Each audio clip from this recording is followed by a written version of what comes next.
Right, as following from my previous video of my high tier, where I had a request for people to do other types of videos related to my amateur radio gear, I'm going to do a quick review of two Motorola GM350s. The top one is VHF and the bottom one's a UHF, so 2 metre, 7 centimetres. Just to clear it up, so yes, VHF, UHF, 2 metre, 7 centimetres. Physically, overlooking the radios, on the back you've got your BNC connectors for your aerials, as these are ex-commercials. As with all commercials, they come with a BNC connector. Your two power jacks, which I don't know what the name of them are. I will probably put a little annotation or something on the video to say what they are. And the data ports. As these were commercials, they were originally used in taxis for the Sigma AutoCab series of dispatch panels, which connected through these connectors at the back.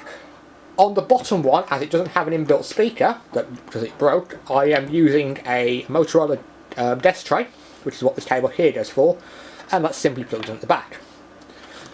Physically, the radios fit in a 1U DIN mount for a standard car. They use an RJ45 style connector, hence the one that I got clipped on there to demonstrate with.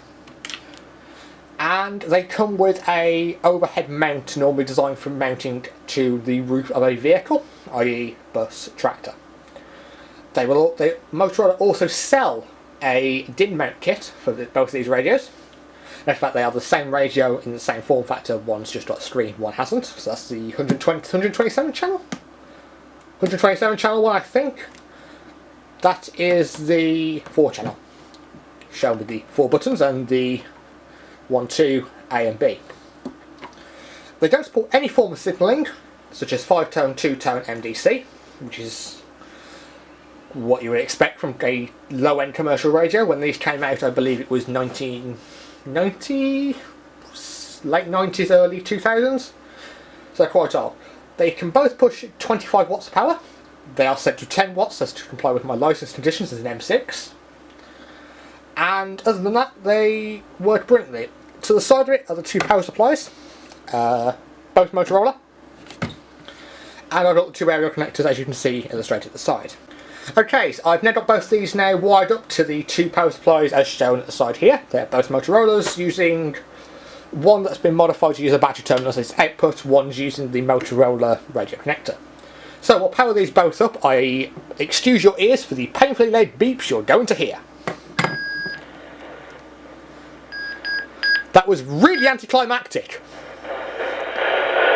Right, so at the moment we've got both radios configured for my 2 local repeaters, GB3FN in Farnham and GB3SN, trying to think the repeater name there, in Alton. These are my 2 local repeaters that I can access clearly. FN is approximately 12 miles away, BN, which is on channel 3, is about 30 miles give or take, and IW, which is channel number 2, which is on the Isle of Wight in Sandown, I believe, is about 24.34 miles away. I will mention as well, for a fact, I'm using the incorrect aerial cables. The aerial cables I am using are 75 ohm cables rather than the traditional 50.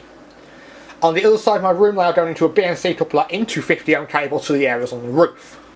Mike 6, Sierra Oscar, monitoring Golf Bravo 3, Foxtrot November for a demo, over. Station going through for a demo, go ahead, over, tune OKJ, stroke him.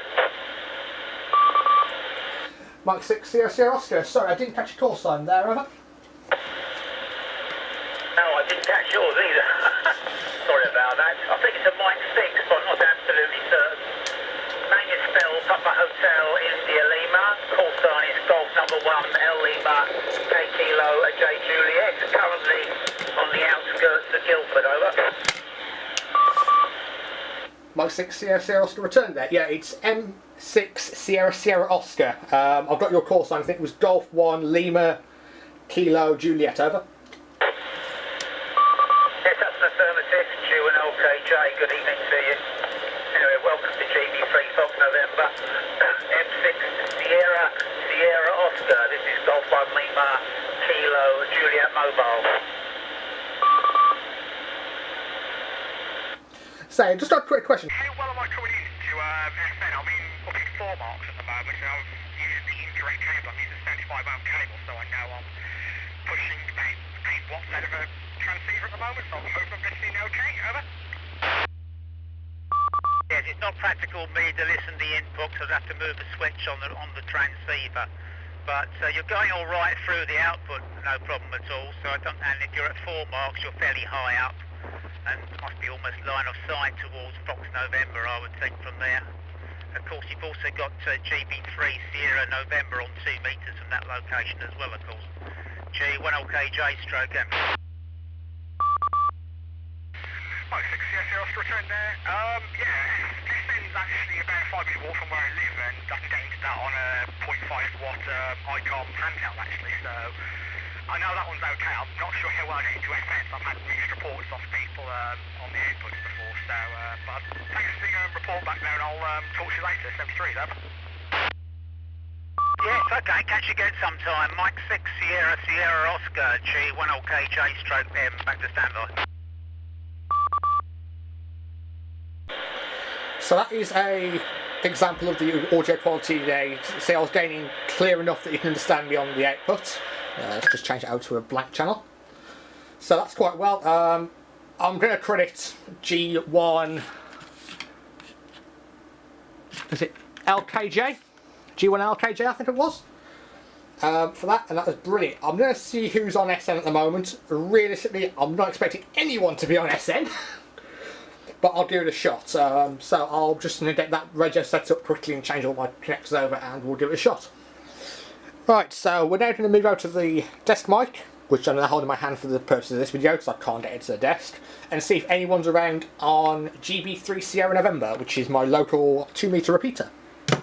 We're actually now going to use SN, and we're going to actually put in the output sound of what SN sounds like coming off this radio via the desk mic. So... Mike 6, yes, Oscar, checking access to Golf Bravo 3, Sierra November, over. Let's wait a couple of seconds to see if anyone actually is there. If not, we'll move on to the specifications of each radio. Right, I don't think anyone is actually coming back to us on this, unfortunately, which is a bit of a down there. So we had someone on FM but no one onto SN, and I didn't really want to make him move over just for the proof of the radio working. So I just tried to show you there what the audio quality was like coming via a radio. I have no clue what that sounds like, if it actually worked at all. This is what the audio quality sounds like coming via the Motorola. Mike 6 Sierra Oscar, just showing the audio quality of a Motorola GM350, over. So that is what the audio quality sounds like coming off that to a handheld and a handheld back to the main.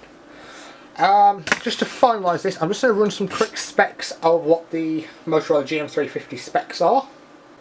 Right, Motorola did 4 versions of this radio in the following frequency bands: 66 to 88 MHz, 136 to 174, which is what this top band is, 300 to 350, which is not an amateur band in the UK, and I don't even think it's a commercial band in the UK, and then the 403 to 470, which is this bottom radio.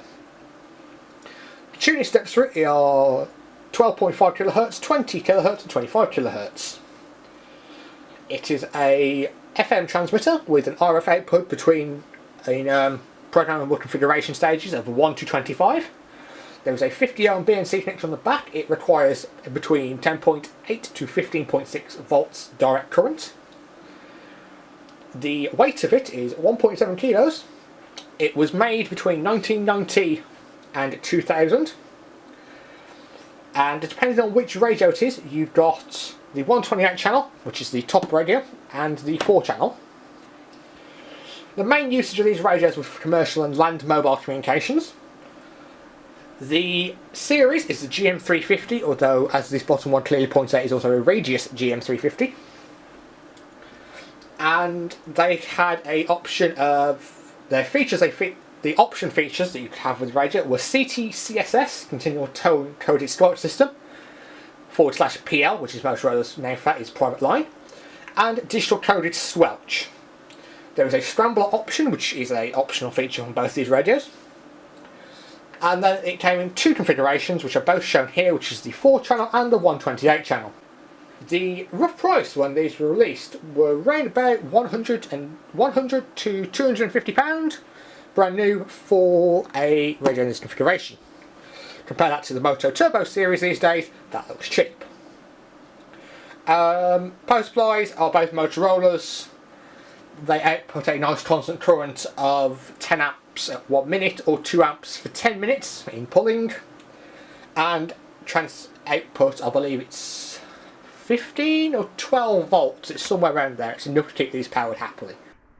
Okay guys, so I'm going to end the video here. I'd like to say thank you to everyone that's actually watched the video. Drop a comment below saying which radio you want to see next time. Any radios I've already reviewed will be in the window above. Click on the annotation to see that review or the playlist associated with that radio. If you want to check out the UK Digital Group Forum, which I am one of the members of, there's a link to that down in the description. All the other links to the YouTube channels that I associate with are in the description. And feel free to drop a comment or interact with me on the forum. And I'll say 73 and I'll see you in the next video. Thank you very much.